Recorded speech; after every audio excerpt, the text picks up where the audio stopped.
स्पष्ट हैला बात्या 5 रे घूर्णिबलय सृष्टि होई नेई पारे बात्यार रूप।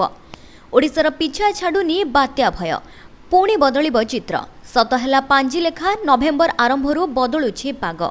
नवेम्बर 5 रे घूर्णिबलय सृष्टि होई 7 तारिख रे अधिक घनीभूत होई नेब अवपातर रूप। एबे 5 रे लेखा होइतिबा कथा सत हेउछि। भुवनेश्वर एवं कटक रे सकाळु सकाळु प्रबल वर्षा होइथिला। आ आज घन कुहुडी चादर परी घोड़ाई देइछि अधा ओडिसा को। दानाठारु आहुरी भयंकर रूप देखाइब नवेम्बर बात्या। तेबे 5 रे लेखा थिला जे नवेम्बर 5 रे घूर्णिबलय सृष्टि हेब, ताहा सत होइछि।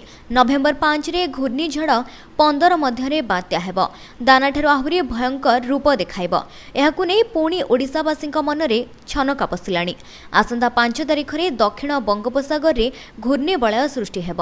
7 तारिख रे गभीर अवपातर रूप नेबा नै अधिक संभावना बढ़िछि। नवेम्बर 7 तारिखरु ओडिसा को घांटिब बात्या। गभीर अवपात रूप नै पुणी बात्या रचिब तांडव।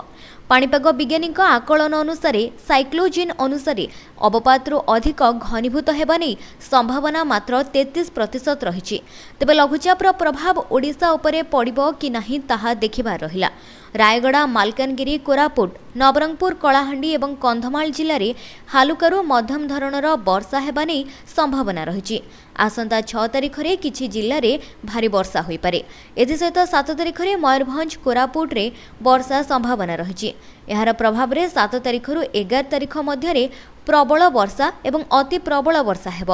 तेबे नवेम्बर रे आसिबाकु थिबा बात्या ओडिशा उपरे प्रभाव पकाइबो नाही, ताहा आगामी दिन रे स्पष्ट हेब।